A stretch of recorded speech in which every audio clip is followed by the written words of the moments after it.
सभापति महोदय, national capital territory of Delhi amendment bill 2023 का विरोध करने के लिए मैं खड़ा हूं। माननीय गृह मंत्री जी ने अभी इस बिल को पेश करते हुए कई संवैधानिक बातों का उल्लेख किया। उन्होंने सुप्रीम कोर्ट के कुछ पारा का भी उल्लेख किया, लेकिन शायद उन्होंने इस बात का उल्लेख नहीं किया कि इस देश में संविधान के प्रावधानों की व्याख्या करने का अधिकार इस देश के सर्वोच्च न्यायालय को है और सर्वोच्च न्यायालय के संविधान पीठ ने 11 मई के अपने फैसले में इसकी विस्तृत व्याख्या की। उन्होंने पढ़ा, कई प्रावधान पढ़े, कई पारा पढ़े, लेकिन जो उनकी सुविधा के मुताबिक उनको सूट करता था वो पारा उन्होंने पढ़ा। पूरे जजमेंट को नहीं पढ़ा उन्होंने।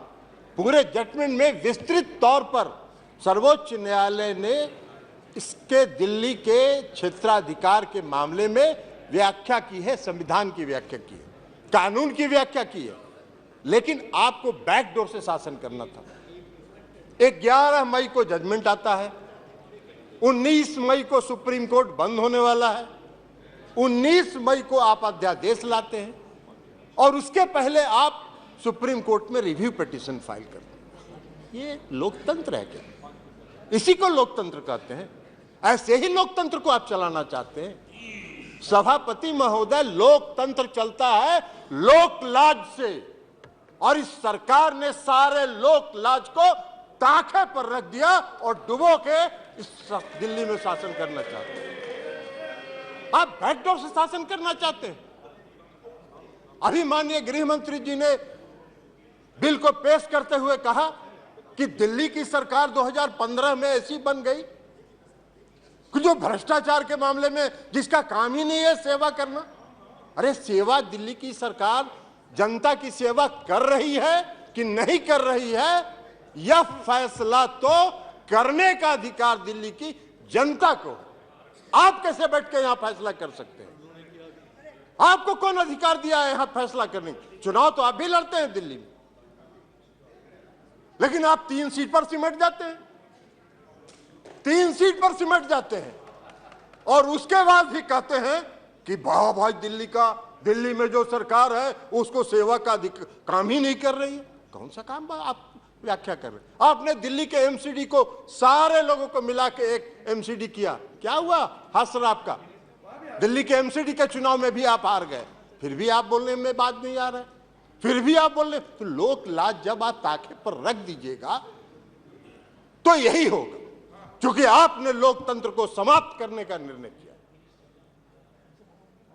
आप अभी बात कर रहे थे गठबंधन की, आपने विस्तृत सुप्रीम कोर्ट के जजमेंट, हम एक पारा पढ़ना चाहते हैं, कई पारा को पढ़ा है। कल्याण बनर्जी साहब ने भी कहा है, बाकी लोगों ने भी कहा, फेडरल स्ट्रक्चर पर आघात है, संघीय ढांचा पर आघात है। ये जो अमेंडमेंट आपने ऑर्डिनेंस बिल लाया है यह लोकतंत्र के खिलाफ है। सुप्रीम कोर्ट ने 162 पारा 162 का एक पारा, हम सिर्फ 4 लाइन आपको पढ़ के सभापति महोदय सुनाना चाहते हैं। We retreat that in light of Article 239 AA and the 2018 Constitution Bench judgment, the Lieutenant Governor is bound by the aid and advice of the Council of Ministers of NCTD in relation to matters with the legislative scope of NCTD. As we have held that NCTD has legislative power over services excluding public order, police and land. Under entry 41 in list 2, the Lieutenant Governor shall be bound by the decision of GNCTD on services as explained above. To clarify any reference to Lieutenant Governor over services excluding services related to public order, police and land in relevant rules shall mean Lieutenant Governor acting on behalf of GNCTD. सारा तो स्पष्ट कर दिया supreme court ने। फिर आपको क्या अध्यादेश लाने की जरूरत पड़ी?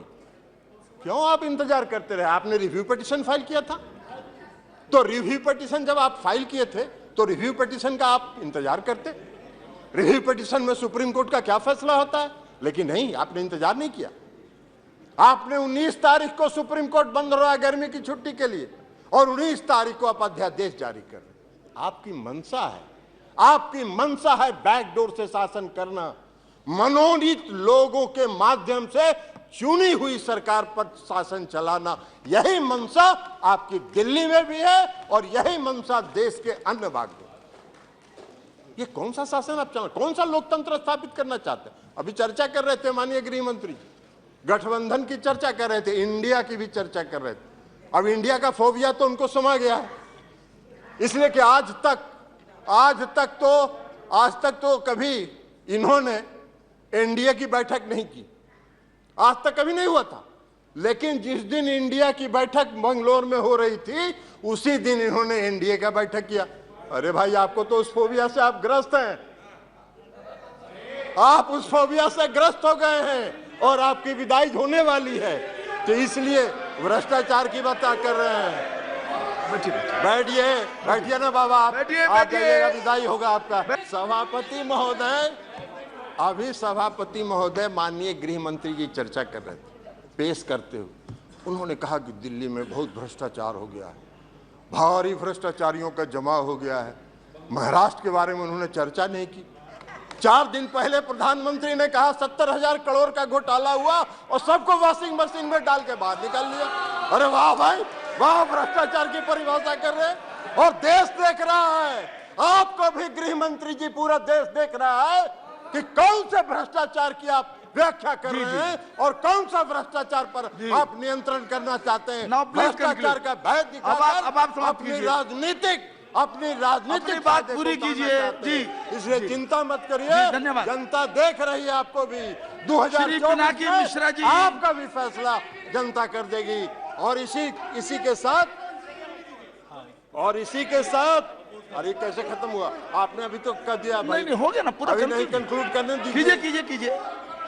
कीजिए तो इसलिए कीजिए पूरा कीजिए। इसलिए सभापति महोदय, मैं ये कहना चाहता हूं कि जो यह बिल अरे बैठिए, पीछे बैठ जाइए। यह बिल जो आया है, यह बिल लोकतंत्र का विरोधी है, लोकतंत्र को समाप्त। वैसे इनकी मंशा है, इस सरकार की मंशा है लोकतंत्र के सारी संस्थाओं, आपने कह दी अपनी बात, आपने सारी बात कह दी है, संस्थाओं को ध्वस्त करना इनकी मंशा है। थैंक यू, ये कर रहे हैं, लेकिन यह लोकतंत्र विरोधी है, संघीय ढांचा के खिलाफ है। इसलिए हमारी पार्टी और हम लोग इसका विरोध करते हैं।